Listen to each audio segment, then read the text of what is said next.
மிதுன் ராசிக்காரர்கள் இவர்கள் வாழ்க்கை ரொம்ப கஷ்டப்பட்டு கடினமா எந்த அளவுக்கு இறங்கி ஒருத்தங்க வேலை பார்க்க முடியுமோ அந்த அளவுக்கு கடினமா இறங்கி வேலை பார்க்கக்கூடிய நபர்கள் தான் இந்த மிதுன் ராசிக்காரர்கள். மிதுன் ராசினுடைய வாழ்க்கையில என்னதான் இவர்கள் கஷ்டப்பட்டு வேலை பார்த்து சம்பாதிச்சு எல்லாம் பண்ணாலும் இவர்களுக்கான அந்த ஒரு லாபம், இவர்களுக்கான அந்த முன்னேற்றம் என்பது வாழ்க்கையில பெருசா நடந்ததே கிடையாதுங்க. இவர்கள் எந்த ஒரு விஷயத்த செஞ்சாலும் சரிங்க, எதை பத்தியுமே யோசிக்க மாட்டாங்க. ரொம்ப தைரியமா வாழ்க்கையில முன்னேறணும், கஷ்டப்பட்டாதான் வாழ்க்கையில முன்னேறணுன்றதெல்லாம் தெரிஞ்சுக்கிட்டு ரொம்ப எப்படி சொல்றேன்னா வாழ்க்கையில தேவையான விஷயங்கள் எல்லாருமே என்னதுன்னு பார்த்து பார்த்து பண்ணுவாங்க. ஆனா என்னதான் இவர்களுடைய வாழ்க்கையில இவர்கள் எல்லா விஷயத்திலுமே ரொம்ப கௌரவமா கவனமா வச்சு எல்லாத்துமே முடிஞ்ச அளவுக்கு சரியா பண்ணாலும் இவங்க கூட இருக்கக்கூடிய நபர்கள் என்பது சரியில்லைங்க. மிதுன்ராசனுடைய வாழ்க்கையில கூட இருக்கிற நபர்களாலே வாழ்க்கையை தொலைச்ச நபர்கள், அழிஞ்ச நபர்களாகவே இருக்கிறாங்கன்னு தாங்க சொல்லணும். அவங்க ஏதாச்சும் ஒரு விஷயத்த பண்ணிட்டு இவங்களை கோத்து விட்டு போயிடுவாங்க. இவங்களும் இல்லைன்னு சொல்ல மாட்டாங்க. ஏன்னா தன்னுடைய நண்பனாச்சு, தனக்கு தெரிஞ்சவங்களாச்சு, எப்படி இல்லைன்னு சொல்ல முடியும்? அவன் என் உறவுன்றது எனக்கு தெரியும் அப்படின்ற போது அவனை நான் எப்படி விட்டு கொடுக்க முடியும் அப்படின்னு இந்த நாள் வரைக்குமே இவர்களுடைய வாழ்க்கையில தப்பு செய்யறவங்களை கூட பக்கத்துல வச்சுக்கிட்டு இருந்தாலும், அவங்க தப்பே செஞ்சாலும் அவங்களுக்காக உறுதுணையாக இருந்து வாழ்க்கையில ரொம்ப கஷ்டப்படுறாங்க அப்படின்னா அது இந்த மிதுன் ராசிக்காரர்கள் தாங்க. மிதுன் ராசிக்காரர்கள் எப்போதுமே யாருமே விட்டு கொடுக்க மாட்டாங்க. அதுதான் இவங்களுடைய மிகப்பெரிய ஒரு மைனஸ் பாயிண்ட். இல்லைங்க, விட்டு கொடுக்கலைன்னா நல்ல விஷயம் தானே, அது பிளஸ் பாயிண்ட் தானே சொல்லுவாங்க. நீங்க எப்படி மைனஸ் சொல்றீங்க? உங்களுடைய வாழ்க்கையில நீங்க மற்றவங்களுக்காக போராடியே உங்களுடைய வாழ்க்கையில நீங்க எதையுமே செய்ய முடியாம போயிடுச்சு. அது உண்மைதான். உங்களுடைய வாழ்க்கையில நீங்க இந்த நாள் வரைக்கும் யோசிச்சு பாருங்களேன். நீங்க மற்றவங்களுக்காக போராடிக்கிட்டே இருக்கீங்களே தவிர உங்களுக்கான எந்த ஒரு போராட்டத்தையுமே நீங்க முன்னெடுத்து வைக்கல. அவங்களுக்காக போராடுறீங்க, கஷ்டப்படுறீங்க, வேதனைப்படுறீங்க. ஆனா உங்களுக்காக நீங்க என்ன பண்ணீங்க? எதுவுமே பண்ணல. இப்போ வரைக்குமே நீங்க உங்களுடைய போராட்டத்துல தோல்விகளை மட்டும்தான் பார்த்துருக்கீங்க. வெற்றி எதுவுமே கண்டுக்கல. அம்மா, அப்பா, சகோதர சகோதரிகள் யாருக்குமே உங்க மேல அன்பும் கிடையாது, பாசமும் கிடையாது. மிதுன் ராசிக்காரர்களாலே ஒதுக்கி வச்சவங்களா மாறிட்டாங்கன்னு தான் சொல்லணும். இப்போ வரைக்கும் இவர்களுடைய வாழ்க்கையில யாரை நம்பணும்னு தெரியல, யாரோட நட்பாக இருக்கணும்னு தெரியல. குழம்பி போய் வாழ்க்கையை அப்படியே எப்படி சொல்றா கிறுக்கு பிடிச்ச மாதிரி தெரிவாங்க சொல்லுவாங்க, கேள்விப்பட்டிருக்கா? அந்த மாதிரி வாழ்ந்துகிட்டு இருக்காங்கன்னு தான் சொல்லணும் மிதுன் ராசிக்காரர்கள். தப்பாதான் இருக்கு, பட் என்ன ரியாலிட்டியை சொல்லிதான் ஆகணும். உங்களுடைய வாழ்க்கையில நீங்க நம்புனவர்களால ஏமாற்றப்பட்டிருக்கீங்க, துரோகங்களை அதிகமா பார்த்துருக்கீங்க. முக்கியமா உங்களுடைய வாழ்க்கையில சின்ன வயசுல இருந்தே நிம்மதியை இழந்துட்டு வாழக்கூடிய ஒரு வாழ்க்கையாக தாங்க இருக்கு. யார் நல்லவங்கன்னு உங்களுக்கு புரிய மாட்டேங்கி, யார் நமக்கு தேவையான விஷயத்துல நமக்கு உதவி செய்யறான்றதும் புரியாம நீங்க புரியாத புதிரான ஒரு வாழ்க்கையை தான் வாழ்றீங்க. இப்படிப்பட்ட ஒரு வாழ்க்கையில மாற்றமே கிடைக்காதான்னு நீங்க காத்திருந்தீங்க. அப்படிப்பட்ட ஒரு வாழ்க்கைக்கான மாற்றங்கள் என்பது நடக்கும். மிதுன் ராசினுடைய வாழ்க்கையில மிகப்பெரிய பிரச்சனைகளாகவும் கஷ்டங்களாகவும் இருக்கக்கூடிய ஒவ்வொரு விஷயத்துக்குமான தீர்வுகள் கிடைக்கும். இதற்கு முன்பு உங்களுடைய வாழ்க்கையில எந்த ஒரு மாற்றமும் ஏற்பட்டிருக்காது. அதுதான் யதார்த்தமான உண்மை. உங்க வாழ்க்கையில மிதுன் ராசினுடைய வாழ்க்கையில நல்லதுன்றது பெருசா எதுவுமே நடந்திருக்காது. அப்படியே நடக்க வந்தாலும் அதை தடுக்கிறதுக்குனே சில நபர்கள் உங்க வாழ்க்கையில சுத்தி இருந்து உங்களை ஒண்ணும் இல்லாம ஆக்கியிருக்காங்கன்னு தாங்க சொல்லணும். இது நாள் வரைக்கும் நீங்க இப்படிப்பட்ட வாழ்க்கையை தான் வாழ்ந்தீங்க. ஆனா இனி வரக்கூடிய காலங்கள்ல தான் இந்த மிதுன் ராசினுடைய வாழ்க்கையில் இருக்கக்கூடிய சிறு சிறு கஷ்டங்களுமே நீங்கி நல்லதையும் நல்ல மாற்றங்களையும் வாழ்க்கையில பார்க்க போகிறார்கள்.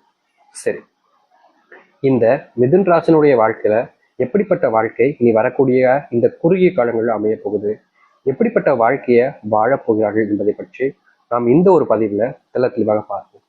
ஆனா அதுக்கு முன்னாடி நம்முடைய சேனலுக்கு நீங்கள் ஒரு புதிய பார்வையாளர் இருப்பினும் இதுவரைக்கும் நம்ம சேனலை நீங்க சப்ஸ்கிரைப் பண்ணாமல் பார்க்குறன்ற போதும் சேனலை மறக்காம சப்ஸ்கிரைப் பண்ணிக்கோங்க. அப்பதான் நம்ம போடக்கூடிய அனைத்து தகவல்களும் உங்களுக்கு நோட்டிஃபிகேஷன் வந்து கொண்டு இருக்கும். முடிஞ்ச அளவுக்கு வீடியோவை ஸ்கிப் பண்ணாம பாருங்க. மிதுன் ராசிக்கார நண்பர்களே, உங்களுடைய வாழ்க்கையில முதலாவது மாற்றம் அது எங்க தெரியுமாங்க ஆரம்பிக்கும்?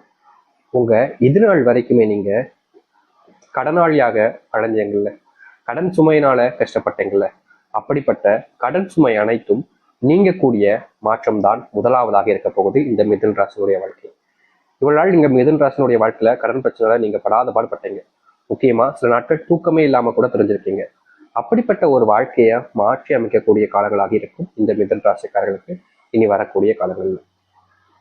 உங்க வாழ்க்கையில நீங்க எவ்வளவு கடன் வாங்கி வச்சிருந்தாலும் சரிங்க, அது அனைத்துமே நீக்கிக்கிட்டு உங்க வாழ்க்கையினுடைய முன்னேற்றத்திற்கு செல்லக்கூடியதாக இருக்க போகுது. இதற்கு முன்பு வரைக்கும் நீங்க கடனாளியாக இருந்தீங்க, கடனை தீர்க்கிறதுக்கு முயற்சி பண்ணீங்க, முடியல. ஆனா இனி கடன் மொத்தமா நீங்கும். உங்க வாழ்க்கையில அதிர்ஷ்டம் அடிக்க போகுது. வீட்டுல செல்வம் கடாட்சம் என்பது உண்டாகும். வீட்டுல இது நாள் வரைக்கும் செல்வத்தினுடைய கஷ்டங்கள் நீடித்து இருந்தாலும் அந்த செல்வ கஷ்டங்கள் என்பது காணாமல் போகும். வாடகை வீட்டில் இருக்கக்கூடிய நீங்கள் சொந்த வீட்டுக்கு போவீங்க, சொந்தமா பைக் வாங்குவீங்க. இது நாள் வரைக்கும் உங்களுடைய வாழ்க்கையில சொந்தமா எதுவுமே இல்லாம இருந்திருக்கும். அப்படிப்பட்ட அனைத்துமே உங்களுடைய வாழ்க்கையில இனி சொந்தமாக போகுது. இதற்கு முன்பு வரைக்கும் கூட உங்களுடைய வாழ்க்கையில நீங்க ஒரு சில விஷயங்கள் செய்யும் போது தப்பு பண்ணிட்டேன்ற ஒரு விஷயங்கள் உங்களுடைய மனசுல இருந்திருக்கும். அந்த தவறுகளை திருத்திக் கொள்வதற்கான வாய்ப்புகள் கிடைக்கும். மருத்துவ செலவுகள், மருத்துவ சம்பந்தப்பட்ட விஷயங்கள் எல்லாமே இனி வரக்கூடிய காலங்களில் கொஞ்சம் குறையும்.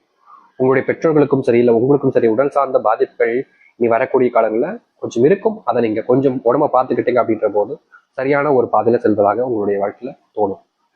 அது மட்டும் இல்லைங்க, இந்த நாள் வரைக்குமே நீங்க எடுக்கக்கூடிய சில முடிவுகள் அது உங்களை காயப்படுத்துவதோடு உங்களுடைய குடும்பத்தையும் மிகப்பெரிய அளவில் வருத்தத்துக்கு உள்ளாக்குது.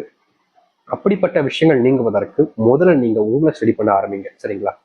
உங்களுடைய முடிவுகள் எதுவாக இருந்தாலும் சரி, அது உங்களையும் பாதிக்கக்கூடாது, உங்களுடைய குடும்பத்தையும் பாதிக்க வண்ணமாக இருக்க வேண்டும். அதுதான் சரியான முடிவாக இருக்கும். சரிங்களா? அப்படிப்பட்ட விஷயத்த நீங்க கண்டிப்பா இனி வரக்கூடிய காலங்களில் யோசிச்சு முடிவெடுக்க வேண்டியது கட்டாயம். இதற்கு முன்பு அவங்க சொன்னாங்க, இவங்க சொன்னாங்கன்னு கண்டபடியா முடிவு எடுத்துருவீங்க. எப்படி சொல்றதுன்னா, அவங்க சொல்லிட்டாங்களா அப்ப கரெக்டா தான் இருக்கும் அப்படின்னு கண்மூடித்தன நம்பிக்கை உங்களுக்குள்ள இருக்கும். அப்படிப்பட்ட நம்பிக்கையை நீங்க நீக்கணும். சந்தேகம், இது குடும்பத்துல பெரிய வியாதின்னு சொல்லலாங்க. உங்களுடைய குடும்பத்தார்கள் மேலும் உங்க கூட நெருக்கமா இருக்கவங்க மேலும் அடிக்கடி உங்களுக்கான சில சந்தைகள் என்பது ஏற்படதாங்க செய்யுது. இன்னைக்கு வரைக்கும் நீங்க சந்தேகப்படாம இருக்கீங்க அப்படின்னா அது ஆச்சரியம் தான். மிதுன் ராசிக்காரர்கள் ஏதாச்சும் ஒரு விஷயங்கள் வருது அப்படின்னா ரொம்ப சந்தேகப்படுவாங்க. சந்தேகம்னா கேரக்டர் அசஸ்டன்ஸ் இல்லை, இது இப்படி நடந்திருக்குமா, இது வேற மாதிரி நடந்திருக்கணும் அப்படின்ற மாதிரி அந்த சந்தேகங்கள் நான் சொல்றேன். சில நபர்கள் சொல்லிடுவாங்க, என்னப்பா கேரக்டர்லாம் சந்தேகப்படுவான் போலயே அப்படின்ற மாதிரி நினைச்சுப்பாங்க. அப்படி கிடையாது. இது கேரக்டருக்கான விஷயம் கிடையாதுங்க. இது குணத்துக்கான விஷயமும் கிடையாது. இது வேற மாதிரி நடந்துக்கலாமே அப்படின்ற ஒரு எண்ணத்துல வருது. சரிங்களா? சரி. மிதுன் ராசினுடைய வாழ்க்கையில அப்படிப்பட்ட விஷயங்கள் மாற ஆரம்பிக்கும். உங்களுடைய வாழ்க்கையில இப்போ வரைக்கும் திருமணம் ஆகாம கழியாமன்ற ஒரு அந்த சந்தோஷமான ஒரு வாழ்க்கை உங்களுக்கு கிடைக்காம நீங்க தினமும் கஷ்டப்பட்டுக்கிட்டு தான் இருக்கீங்க. இதற்காக நீங்க பலவிதமான முயற்சிகள் எடுத்தும் தோல்விகளை தான் பார்த்திருக்கீங்க. அப்படிப்பட்ட விஷயங்கள் மாறுவதற்கான யதார்த்தமான காலங்களாக இனி வரக்கூடிய காலங்கள் இருக்க போகுது. நீங்க நம்பினவர்கள் மூலியமா உங்களுடைய வாழ்க்கையில சந்தோஷங்கள் பிறக்கும். நீங்க யார்கிட்ட உதவின்னு கேட்டாலும் உதவிகள் செய்ய ஆரம்பிப்பாங்க. புதுமுக நண்பர்கள் மிதுன் ராசினுடைய வாழ்க்கையில பிறப்பாங்க. மிதுன் ராசிக்காரர் கூட நெருக்கமா இருப்பாங்க. மிதுன் ராசிக்காரர்கள் என்ன கேட்டாலும் சரிங்க. இதற்கு முன்பு வரைக்கும் நீங்க உங்களுடைய நண்பர்கள் தெரிஞ்சவங்ககிட்ட ஏதாச்சும் ஒரு உதவின்னு கேட்டா போதும், போடா உனக்கெல்லாம் செய்ய முடியாது அப்படின்ற மாதிரி தள்ளி ஒதுக்கி வச்சிருவாங்க. புரியுதுங்களா? இதற்கு முன்பு வரைக்கும் நீங்க உதவின்னு யாருக்கிட்ட போய் கேட்டாலும் சரி, உங்களை ஒதுக்கி வச்சிருவாங்க. உங்களுக்கான எந்த உதவியும் செய்ய முன் வர மாட்டாங்க. ஆனா இனி வரக்கூடிய காலங்கள்ல உங்களுக்கான உதவிகளை எல்லோருமே சேர்ந்து பகிர்ந்து செய்ய ஆரம்பிப்பாங்க. நீங்க பல நாட்களாக கனவு கண்ட விஷயங்கள் நிறைவேறக்கூடிய காலங்களாக தான் இனி இருக்க போகுது. துன்பங்கள் எல்லாமே காணாமல் போகும். தொலைஞ்சு போன வாழ்க்கையை நீங்க திருப்பி எடுத்துக்க முடியும். உங்க வாழ்க்கையில அதிர்ஷ்டம் உண்டாகுவதோடு வேலை சம்பந்தப்பட்ட பிரச்சனைகள் நீங்கும். வேலையில முன்னேற்றம் இருக்கும். அலுவலக வேலையில நீங்க எதிர்பார்க்காத மாற்றத்தை பார்ப்பீங்க. முக்கியமா இதுநாள் வரைக்கும் இருந்த பிரச்சனைகள் தீர்க்கக்கூடிய காலங்களாக இருக்க போகுது. இதற்கு முன்பு வரைக்கும் ஒரு சில பிரச்சனைகள் உங்களை தொடர்ந்துகிட்டே இருந்துச்சு. நான் இது நம்மளே தொடர்ந்துகிட்டே இருக்கு அப்படின்ற ஒரு ஒரு வருத்தம் உங்களுடைய மனசுக்குள்ள தீராததாக இருந்துச்சு. அப்படிப்பட்ட விஷயங்களும் தீர ஆரம்பிக்கும். மனசுக்குள்ள கவலைகள் எல்லாம் நீங்கி சந்தோஷப்படுவாங்க இந்த மிதுன் ராசினுடைய வாழ்க்கைக்காரங்க. மிதுன் ராசினுடைய வாழ்க்கையில பெரும் பிரச்சனையாக இருக்கக்கூடிய ஒரு விஷயம் இருக்குதுங்க. அது என்னன்னா, இது நாள் வரைக்கும் இவங்களுடைய வாழ்க்கையில் இது தீரலன்னு தான் சொல்லணும். யதார்த்தமான ஒரு விஷயம் தான் சொல்றேன். அது என்னன்னா, இப்ப வரைக்குமே இந்த மிதுன் ராசினுடைய வாழ்க்கையில தனக்கு பிடிச்ச ஒருத்தங்களை காதலிச்சுட்டு விட்டுட்டுமே அப்படின்ற ஒரு வருத்தம் இருந்துகிட்டே இருக்கு. அப்படிப்பட்ட மனசுக்குள்ள இருக்கக்கூடிய வருத்தங்களுக்கு தீர்வுகள் என்பது கிடைக்கும்.